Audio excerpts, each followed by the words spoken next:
The heavy doors of the royal chamber closed with a muffled crash, smothering the last murmurs from the corridors that still echoed the chaos of that night. The dark wood, scarred by centuries of bloody decisions, vibrated in the forced silence. Inside the room, lit only by the wavering flicker of torches, a man trembled before the throne, not because of the cold that snaked across the stone walls, but because his fate had been sealed the moment his eyes beheld what they were never meant to see. Only minutes earlier, he had been just another loyal servant of the palace, tasked with gathering documents and carrying out orders without question. But now, before the queen, he had become a living threat. He had witnessed the forbidden scene.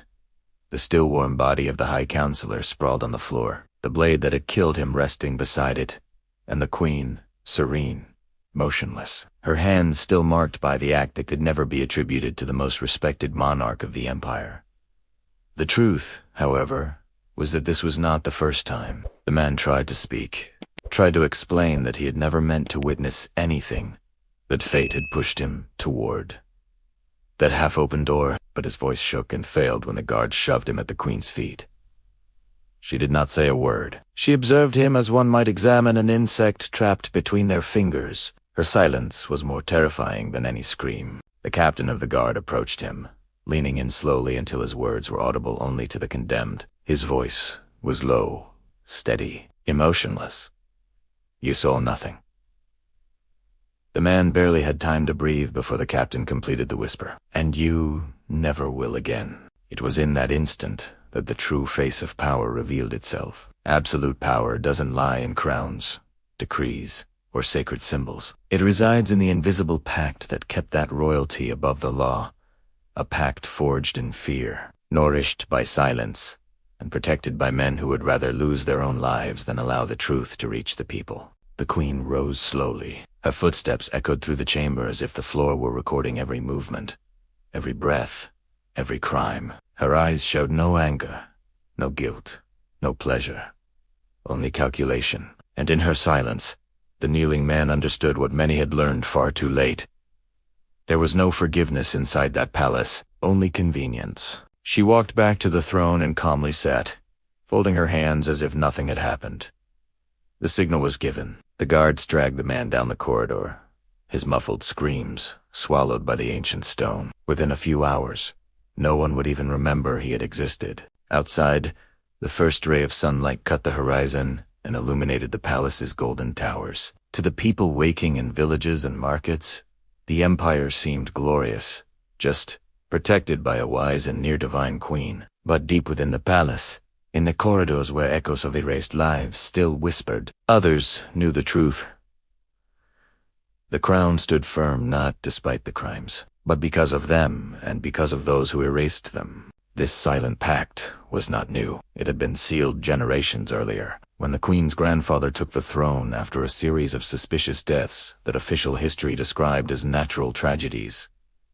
Since then, each successor learned that to rule was to manipulate the truth with the same precision warriors used when handling swords. The guardians of this pact, men and women trained to protect the image of the monarchy at any cost, operated like shadows moving among corridors, documents, and witnesses. They were the ones who intercepted compromising letters before they reached the council. They were the ones who invented stories to justify disappearances. They were the ones who kept the royal archives free of any trace of what truly happened in the palace's midnight hours. And they were the ones already in position that morning, ready to rewrite the events of the night once again. As the High Counselor's body was carried out of the royal chamber and replaced by a carefully orchestrated version of the events, the court still slept, unaware of what had happened behind closed curtains. The official narrative would claim that the counselor had fallen victim to a sudden illness, something swift, fatal, tragic, and no one would dare question it. After all, questioning meant drawing attention, and attention meant danger. The queen knew that the strength of her reign depended on this delicate balance between what was seen and what was concealed. To the people, she was the guardian of peace, the one who had kept the empire united through 10 years of stability. But in truth, that stability had been built upon layers of lies and cruel decisions. Each year, another ally was silenced. Another enemy disappeared, another scandal buried out, and, as always, the pact remained intact. As the sun rose and lit the palace gardens, The counselors began arriving for the morning meeting. The queen received them with the same delicacy and serenity as always, as though nothing had occurred just hours before. Each believed they understood how power functioned, but none dared look too deeply into their suspicions. They knew that the closer one approached the truth, the shorter their time within the palace became. During the meeting, one of the counselors, new to the position, mentioned the absence of the High Counselor. There was a brief silence, quickly broken by the prearranged explanation: a sudden fever. He did not survive. Everyone nodded. No one questioned. In the court, questions were more dangerous than enemies. But that morning, something eluded the queen's usual control. One of the veteran counselors, a man who had served the crown for over 30 years, watched her with unusual attention. His gaze was not one of fear, but of calculation. He knew the Pact. He had been present when the Queen's father committed his own crimes, and he had seen firsthand what happened to those who disobeyed. But unlike the others, he was no longer driven solely by loyalty or convenience. Perhaps because he was too old to fear. Perhaps because he had seen too many lives.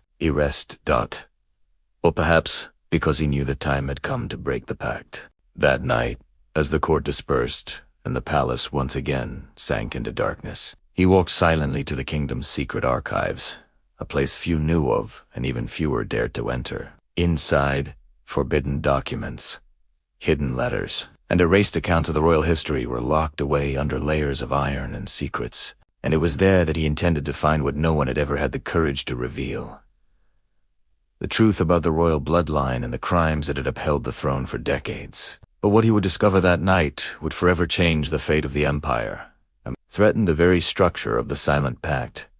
Because some secrets are kept hidden not to protect royalty, but because, if they ever came to light, they would destroy every foundation of history as the people knew it.